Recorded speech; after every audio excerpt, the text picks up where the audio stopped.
축복으로 여러분들이 그 축복의 통로로 쓰임 받으시기 주님의 이름으로 축원합니다. 자, 오늘 예배를 통해서 하나님께서 주시는 생명의 말씀은 요한복음 13장 34절에서 35절 말씀입니다. 우리 함께 천천히 읽도록 하겠습니다.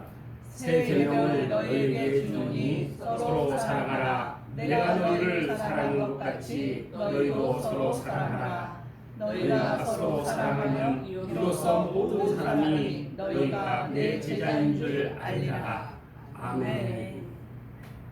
오늘 나눌 말씀의 제목은 주는 사랑입니다.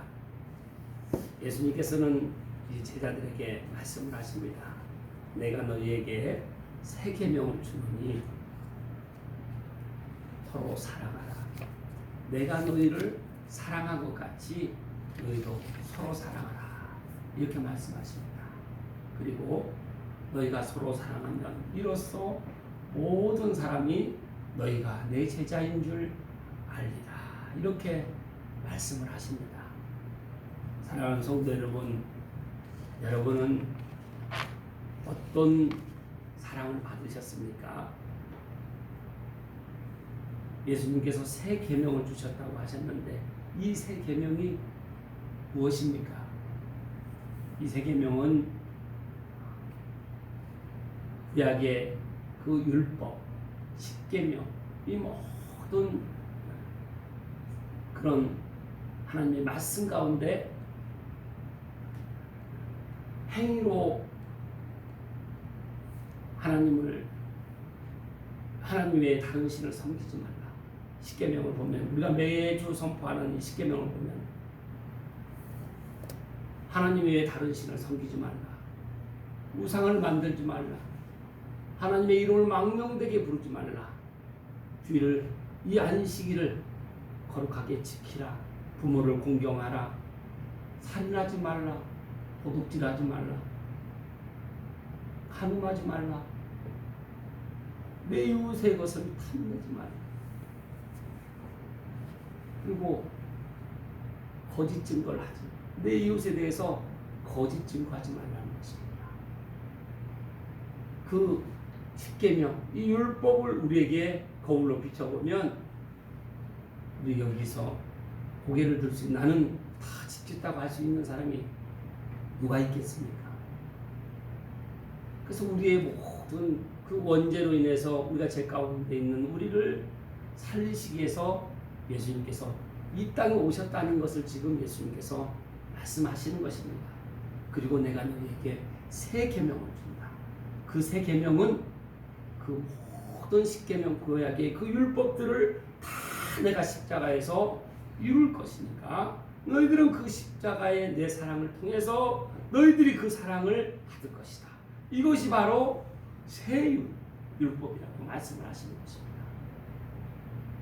그러면 그 새 계명, 주님께서 이루어주신 그 십자가의 사랑, 요한복음 3장 16절 오늘 찬양으로 한 이 찬양, 예수님의 그 눈물, 우리를 살리시기 위해서 내가 그 어떤 고통, 머리에 가시면류관을 쓰시고 그 찔림을 받으시고 손에 몫이 바뀌고 팔에 못이 바뀌고 옆구리에 창이 찔려서 피 한 방울 물 한 방울까지 쏟으실 그 고통을 다 감당하시고도 더 큰 그 사랑을 우리에게 주셨다는 것입니다.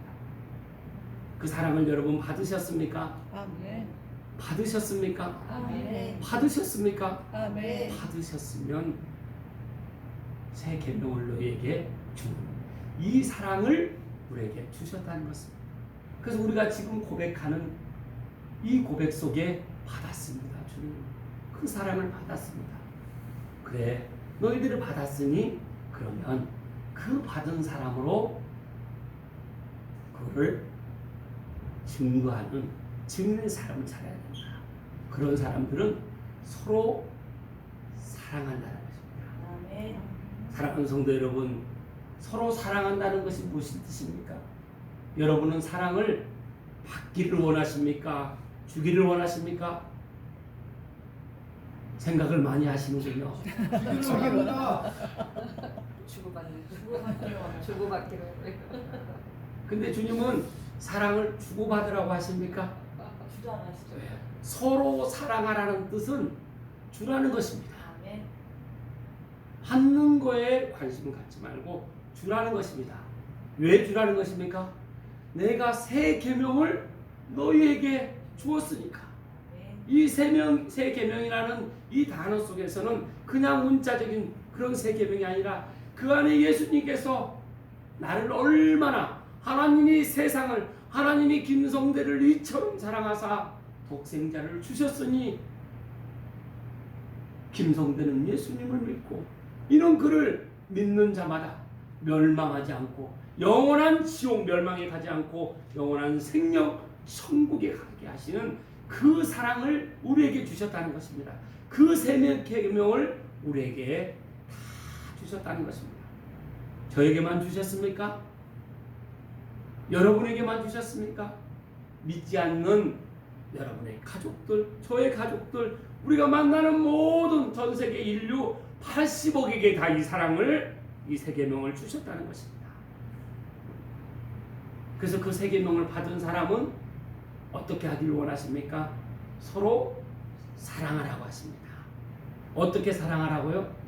내가 너희를 사랑한 것 같이 너희도 서로 사랑하라. 예수님은 우리에게 사랑을 받으시길 우선하지 않으셨습니다. 주시길 원하십니다. 그 영원하시고 완전하시고 온전하신 사랑, 그 아가페 사랑으로 우리에게 주셔서 우리에게 차고 넘치는 사랑이 지금 채워졌다는 것입니다. 그 고백이 있는 사람들은 서로 사랑하라는 것이죠. 우리 자고 앞뒤로 인사 한번 나누겠습니다. 성도님, 제가 성도님을 사랑합니다. 한번 인사 한번 나누겠습니다. 제가 성도님을 사랑합니다. 제가 사랑합니다. 제가 성도님을 사랑합니다. 우리 한국 문화는 이 표현이 잘 안 됩니다. 마음은 가득해요. 그런데 왜 이렇게 표현이 어색한지 모르겠습니다. 근데 저희가 하나님께서 달란트를 주셨습니다. 저는 이 사랑 표현을 잘합니다. 그래서 수시로 무시로 시도 때도 없이 이 사랑 표현을 한다는 얘기까지 있었습니다. 그럼 저라고 처음부터 그랬겠습니까? 근데 이 사랑 표현, 이 고백을 하지 않을 수 없을 만큼의 그 예수님의 그 사랑이 크고 넘치는 사랑이라는 걸 깨달았기 때문에, 채워졌기 때문에 말하지 않을 수 없는 것이죠. 이 증인은 내가 말하고 싶다고 하는 것이 아니라 내가 말할 수 없는 상황이 되는 삶을 사는 사람이 증인의 삶인 것입니다. 나도 모르게 그래서 때를 얻든지 못 얻든지 눈치를 보고, 아이들이 누구 눈치를 봅니까? 그래서 우리가 처음 사랑을 항상 간직하라는 뜻은 처음 첫사랑, 아이가 태어나면 어렸을 때 배고프면 울고 누구 눈치 보지 않고 갖고 싶은 거 갖고 싶다 그러고 주고 싶은 거 마음껏 주듯이 우리도 누구 눈치 보지 말고 받은 사랑을 주라는 것입니다. 그럼 이 사랑을 준다는 것, 이 사랑을 준다는 것이 무엇이겠습니까? 이 사랑 속에서는 네 가지 복이 있습니다. 첫 번째는 구원의 복입니다. 구원의 복을 우리가 하나님께서, 예수님께서 나누기를 원하신다는 것이죠. 사랑하는 성도 여러분, 구원 받으셨습니까? 구원을 증거하는, 어떻게 구원을 하나님께서 성도님에게 어떤 구원을 이루어 주셨습니까? 어떻게 구원을 이루어 주셨나요? 물어보면 여러분은 어떻게 말씀을 하십니까? 어떻게 그 사랑을 고백하십니까? 누가 나한테 그렇게 물어본 사람이 없나요? 우리 믿는 사람이라고 그러면 서로 물어봐야 되는 거 아닙니까? 그 사랑을 받았으면 성도님은 예수님의 사랑을, 어떤 사랑을 받으셔서 그 하나님의 자녀가 되셨고 그 예수님의 그 은혜로 이렇게 구원을 받았다는 고백이 있어야 된다는 것이죠. 그래서 저는 누가 저에게 하나님을 만나셨습니까? 하나님을 언제 만나셨습니까? 예수님을 언제부터 믿게 되었습니까? 그러면 먼저 말씀을 얘기합니다. 저는 이사야서 38장 17절 그 말씀이 어느 날 그렇게 사경에를 12번씩이나 들어서 더 이상 내가 가봐야 이제 믿어지지 않다고 얘기했는데 상담하시는 분들이 성경을 계속 넘겨주면서 이 말씀은 이 말씀 뜻이 무엇입니까? 이 말씀 뜻이 성도님한테 어떻게 이루어진 고백이 됩니까? 계속 상담을 하시는 거예요. 너무나 싫은데 계속 그분이 나를 부여잡고 놓아주질 않는 것 같아요. 만나기만 하면 성경책을 앞에 펴놓고 계속 보여주시는 거예요. 그래서 때를 얻든지 못 얻든지 계속 전한 것입니다. 그런데 이사야서 38장 17절 말씀이 저에게 딱 이루어진 말씀을 들어보시죠. 보옵소서 내게 큰 고통을 더하신 것은 내게 평안을 주려 하십니다. 주께서 내 영혼을 사랑하사 멸망의 구덩이에서 건지셨고 나의 모든 죄를 주의 등 위에 던지셨나이다. 이렇게 제가 고백을 하는 것입니다. 우리가 고백할 때 어떻게 고백을 해야 되겠습니까? 우리의 모든 입술에서 영접하는 자, 그 이름을 믿는 자들에게는 하나님의 자녀가 되는 권세를 주셨다고 요한복음 1장 12절에서 말씀하고 있습니다. 그 권세는 어디에서 나옵니까? 내 생각에서 나옵니까? 하나님의 말씀으로 나옵니까? 하나님의 말씀으로 나온다는 것이죠. 그래서 우리가 항상 이 구원의 은총을 나눌 수 있어야 되는 것이죠. 그런 수준이 돼야 된다는 것이죠. 거기까지 자라가야 되는 것입니다. 그래서 그 은총을 나누는, 구원의 은총을 나누는 것은 말씀으로 서로 교제를 나눠야 된다는 것입니다. 그런데 요즘 이렇게 보통 교제를 나누는 거 보면 말씀으로 어느 순간 말씀으로 교제를 나누기보다는 다 내 생각 그리고 뭐 세상적인 교회 안에서 또 사역자들이나 교회 직분을 갖고 계신 분들도 교제를 나누는 얘기를 들어보면 다 세상 얘기를 한단 말이에요. 사회에서 내가 얼마나 출세했고 내 집이 얼마나 아파트까지 올랐고 우리 자녀가 어떻고 그런 시간으로 주님의 이 사랑을 다 그거보다 주님의 사랑보다 그 은혜보다 은총보다 그걸 더 앞세운다는 것이죠. 우리 주님은 우리가 무엇을 나누기 원하십니까? 너희가 서로 사랑하라는 뜻은 무엇을 나누라는 것입니까? 내가 너희를 에베소 2장 8절 말씀처럼 우리는 하나님의 그 은혜로 구원을 받았으니 이것은 우리에게서 난 것이 아니요 하나님의 선물이라고 했습니다. 예수님을 우리에게 선물로 주신 그 예수님을 우리가 자랑하는 것이 교제요 우리가 대화인 것입니다. 그럼 우리가 축복을 받아야 될 줄 믿습니다. 아멘. 그래서 우리는 이 디도서 3장 5절 말씀을 보면 우리를 구원하시되 우리가 행한 바 의로운 행위로 말미암지 않고 국률하심을 따라 중생의 씻음과 성령의 새롭게 하심으로 하셨나니. 여기서 중생이 무엇입니까? 중생은 우리가 죄로 말미암아 우리 영이 죽은 상태가 되었습니다. 그 아담의 원죄로 인해서 우리가 또 살면서 얼마나 과거에 지은 죄, 현재 지은 얼마나 많은 죄를 지었습니까? 그런데 예수님을 믿음으로 인해서 우리 모두가 다 영적으로 다시 새 사람이 되었다는 것입니다.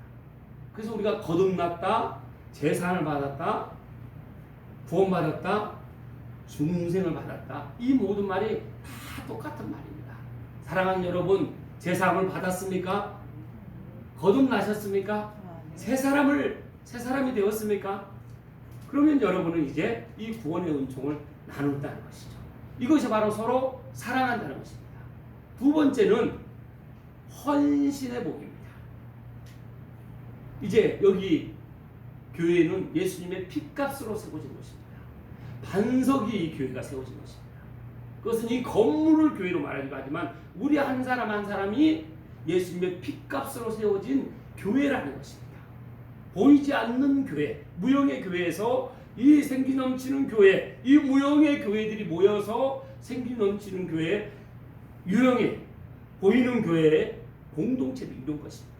그러면 서로가 서로에게 서로 사랑한다는 것은 첫 번째는 구원의 은혜를 나누는 것이요, 두 번에는 서로 헌신한다는 것입니다. 그 헌신한다는 것은 요한복음 12장 24절에서 25절 우리 한번 찾겠습니다. 요한복음 바로 앞장 뒤로 넘겨서 12장 24절에서 25절 말씀입니다.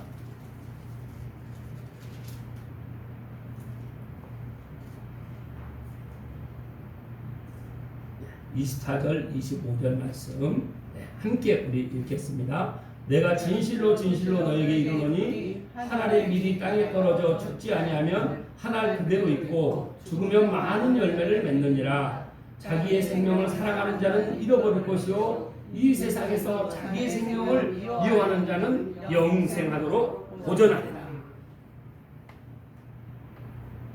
서로 헌신한다는 건 어떻게 하라고 하십니까? 예수님은 내가 너에게 참으로 참으로 말하노니 한 알의 밀이 땅에 떨어져 그 씨가 썩지 않으면 죽지 않으면 열매를 맺을 수 없다는 것이죠. 근데 죽으면 열매를 맺는다고 하십니다.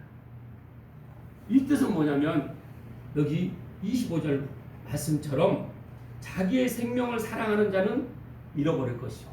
우리는 이제 생명을 받은 것은 우리가 다 육체의 생명을 받았다면 이 중생, 거듭남, 제사함, 구원을 받았다는 것은 예수님께로부터 오는 그 십자가의 생명을 새롭게 받았다는 것입니다.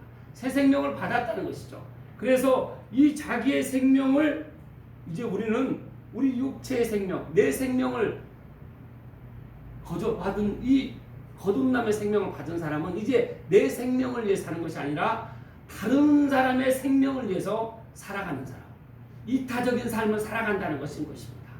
그래서 우리가 헌신의 복을 받았다는 것은 내 유익이나 내 이익을 위해서 살아가는 것이 아니라 상대방, 서로의 유익과 서로를 더 사랑하는 그 마음으로 살아가는 사람. 그래서 내 생명을 사랑하는 사람은 내 생명을 잃어버릴 것이라고 하는 것입니다. 그 사람은 내 생명을 더 사랑하는 사람은 그 사람은 거듭나지 중생을 받지 못했다는 것이에요. 그런데 내 생명을 미워하는 그런 자는 영생하도록 보존하리라. 나를 부인하고 우리가 먼저 예수님을 따르는 데는 주님 이제 나는 이제 그리스도와 함께 십자가에 못 박혀 죽었나니 못 박혔나니 그런즉 이제는 내가 사는 것이 아니요 내 안에 그리스도께서 사시는 것입니다. 이 고백이 우리가 하는 것입니다. 그리고 나를 사랑하사 나를 위해서 자기 자신을 버리신 하나님의 아들을 위하여 사는 삶. 갈라디아서 2장 20절의 그 말씀을 고백할 때 우리가 서로가 나를 부인하고 내 안에 계신 이 성령의 그 생명의 법으로 이제 사망의 법을 멸하고 이제 그 생명을 다른 사람을 위해서 헌신하는 삶. 그런 삶을 우리가 살아가기를 주님은 지금 우리에게 말씀하고 계시는 것입니다. 여러분 나를 부인하시기를 원하십니까? 네. 그래서 서로를 더 위해서 헌신하는. 그래서 이 고의 공동체는 하나님의 자녀라고 그러면 헌신을 해야 되는 것입니다. 그런데 내가 헌신을 않는다. 그건 두 가지가 이유가 있습니다. 헌신하지 않는다는 것은 내가 헌신하는 것을 배워본 적이 없기 때문에 헌신을 못하는 사람도 있습니다. 두 번째는 내가 구원받지 않았기 때문에 헌신을 못하는 사람도 있습니다. 그래서 신앙을 점검해 봐야 된다는 것이죠. 그래서 교회에서 헌신하는 건 누구를 위해서 헌신하는 것입니까? 누구를 위해서 헌신하는 거예요? 바로 예수님을 위해서 헌신하는 것입니다. 그래서 모든 건 죽게 하듯 하라는 것입니다. 그런 축복이 여러분에게 임하시길 축원합니다. 네. 그래서 우리는 더욱 주는 거에 힘쓰는 삶이 되는 것입니다. 그래서 나의 모든 것은 다 주님의 것이오니 이제 주님의 뜻대로 흘러보낼 수 있는, 나눌 수 있는 그런 아름다운 삶을 살아가는 사람이 바로 구원받은 삶이요 헌신하는 삶인 줄 믿습니다. 아멘. 세 번째는 신앙계승의 삶을 사는 것입니다. 신앙계승의 복을 받습니다. 여러분 자녀가 예수님을 믿기를 원하십니까? 아멘. 그러면 나는 지금 아직 여기는 미혼인 분도 있죠. 그럼 우리가 미래에 앞서서 내가 내 사랑하는 자녀가 주님을 인격적으로 만나서 주님께 쓰임받는 아름다운 청년으로서의 삶을 살아가는 그 삶을 볼 때 아이를 아직 낳지 않았어도 생각만 해도 기쁘지 않습니까? 별로 기쁘지 않으신가 보네요. 표정이 심각하신 거 보니까. 그래서 이 신앙계승은 수직적 신앙계승이 있고 수평적인 신앙계승이 있습니다. 수직적 신앙계승은 내 천대까지 이 말씀이 이 축복의 가정이 되어야 된다는 것입니다. 그래서 가장 큰 유산이 무엇입니까? 믿음을 상속하는 것이 가장 큰 유산이라는 것이죠. 아멘. 그래서 우리는 보이는 것을 상속하는 것이 아니라 보이지 않는 것을 상속하는 그런 우리의 하나님의 참된 자녀의 삶을 살아가는 우리가 되는 줄 믿습니다. 아멘. 그러면 수평적 신앙계승은 무엇입니까? 사도행전 1장 8절 말씀처럼 오직 너에게 성령이 임하면 예루살렘과 온 유대와 사마리아와 땅 끝까지 이르러 내 증인이 되리라. 이 수평적 신앙계승은 내 이웃 그리고 대한민국 그리고 전 세계 열방까지 땅 끝까지 복음을 전해야 된다는 것이죠. 아멘. 전 세계에 24,000개의 종족이 있다는 것입니다. 우리는 무슨 족입니까? 우리 한국 사람은 무슨 족이에요? 한민족이라고 그러죠.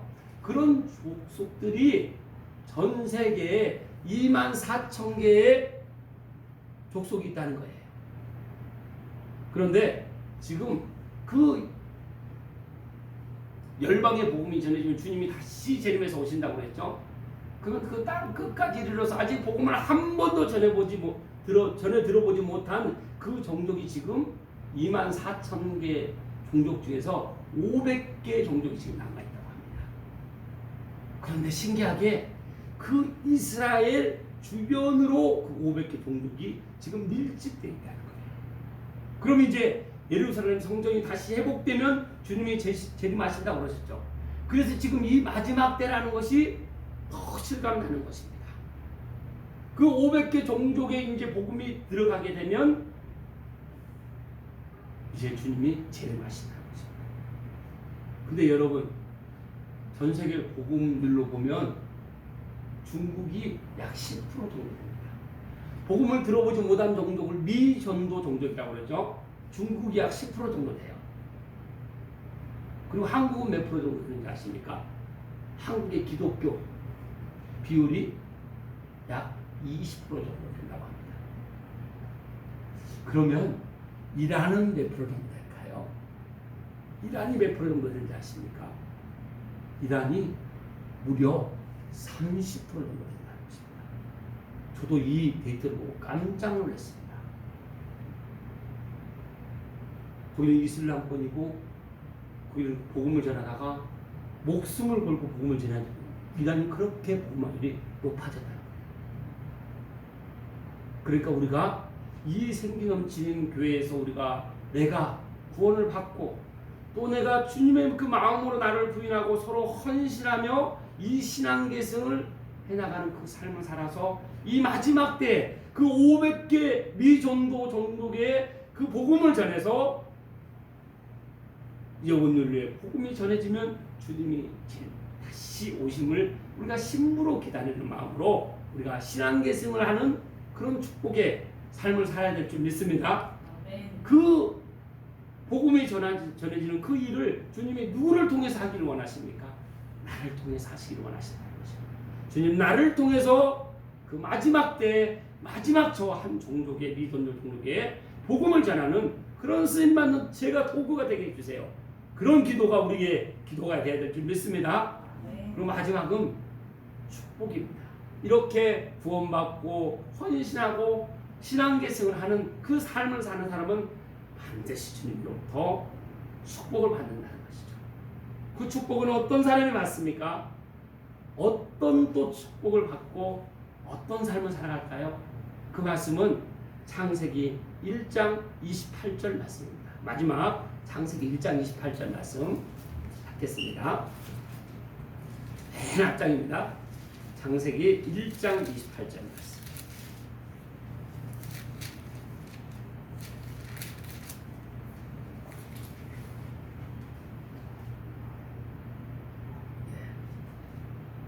함께 읽겠습니다.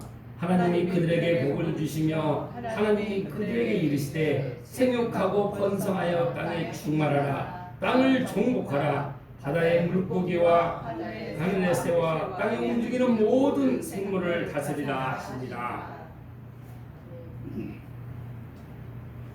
자, 복을 받는다는 것이 어떤 것이 복을 받는 것입니까? 하나님이 그들에게 복을 주시며 우리에게 복을 주셨다는 것입니다. 하나님의 자녀들에게 복을 주셨다는 것입니다. 그러면서 그들에게 이르시되 복을 받은 사람은 어떻게 하라고요? 생육하라는 것입니다. 그리고 번성하라는 것입니다. 살아나는 거고 번성하는 것입니다. 그리고 땅에 충만하라는 것입니다. 그리고 땅을 정복하고 다스리라는 것이죠. 여러분이 땅을 정복하셨습니까? 이 세상에 우리가 끌려가는 것이 아니라 다스림을 받는 것이 아니라 우리가 이 세상을 다스리는 권세를 우리에게 주셨다는 것입니다. 돈에 우리가 다스림을 받는 것이 아니라 돈을 다스릴 수 있는 우리에게 그런 복을 주셨다는 것입니다.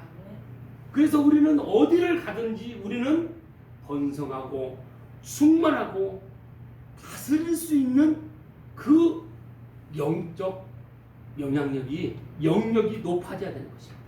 그래서 우리가 성령이 내 안에서 활성화되고 성령 충만함을 받았다는 것은 어디를 가든지 우리가 굴하지 않고 대통령 앞에 가든지 미국 대통령 앞에 가든지 우리는 하나님의 자녀의 권세를 받았기 때문에 당당해야 되는 것이죠.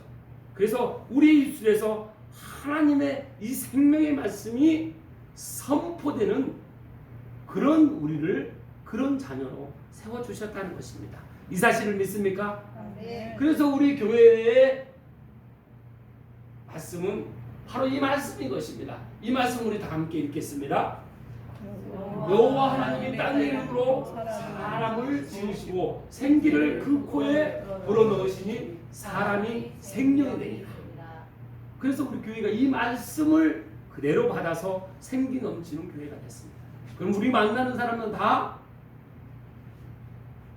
생기가 넘치게 된다는 것입니다. 이 사실을 믿습니까? 그런 사람이 바로 하나님의 자녀요. 서로 사랑하고 너희가 서로 사랑하면 이로써 모든 사람이 너희가 내 제자인 줄 알리라. 바로 제자의 삶을 살아가는 사람은 어디를 가든지 항상 그곳에 가면 살리는 것입니다. 그리고 충만하게 하는 거예요. 그리고 다스립니다. 그리고 입술에는 하나님의 말씀을 선포하는 것이죠. 그래서 우리 생기 넘치는 교회는 말씀이 살아 움직이는 교회가 되어야 되는 것입니다. 그래서 이 성경 66권을 성경 한 구절로 요약해서 말한다고 고백한다고 그러면 그래서 요한복음 3장 16절을 제일 많이 성경 66권을 대변하는 말씀이라고 합니다. 그러면 여러분이 어떻게 하나님의 자녀입니까? 어떻게 예수님을 만나셨습니까? 어떻게 하나님의 자녀라는 걸 증거할 수 있습니까? 말하면 어떻게 해야 되겠습니까? 그럼 내 생각을 말하는 것이 아니라 내 입술로 이 말씀이 나와야 된다는 것이죠. 그래서 우리가 베드로전서 1장 23절 말씀을 보면 너희가 거듭난 것은 썩어질 씨로 된 것이 아니오 썩지 아니할 씨로 된 것이니 살아있고 항상 있는 하나님의 말씀으로 되었느니라. 하나님의 말씀으로 되었느니라. 우리는 하나님의 말씀으로 우리가 지으심을 받고 말씀으로 구원을 받고 말씀으로 제자가 됐다는 것입니다. 그러니 우리의 제자의 삶은 내 입술에서 무엇이 나가겠습니까? 말씀이 나가야 된다는 것이 선포되어야 된다는 것입니다. 그래서 우리가 말씀을 선포할 때 우리를 만나는 사람들이 생기가 살아나고 생기가 넘쳐서 그들도 또 말씀을 선포하는 그런 하나님의 자녀요 하나님의 제자로 쓰임받는 그래서 주는 사랑이 무엇인지 그걸 깨닫고 삶으로 나타내는 그런 증인의 삶으로 살 줄 믿습니다. 여러분들이 그런 축복을 받는 그런 증인의 삶, 제자의 삶을 살아가면서 여러분들 가는 곳마다 이 생명이 전해지고 살아나고 세워지는 놀라운 역사가 일어나길 주님의 이름으로 축원합니다. 그래서 그 말씀, 이 말씀이 얼마나 달고 오묘한지 그 마음을 담아서 잠깐 이 말씀으로 우리가 주님 말씀으로 구원하여 주시고 구원으로 이루어 주시고 헌신하게 하시고 신앙 계승하게 하시고 이 축복을 나누는 삶이 되게 해주시라고 잠깐 기도하겠습니다.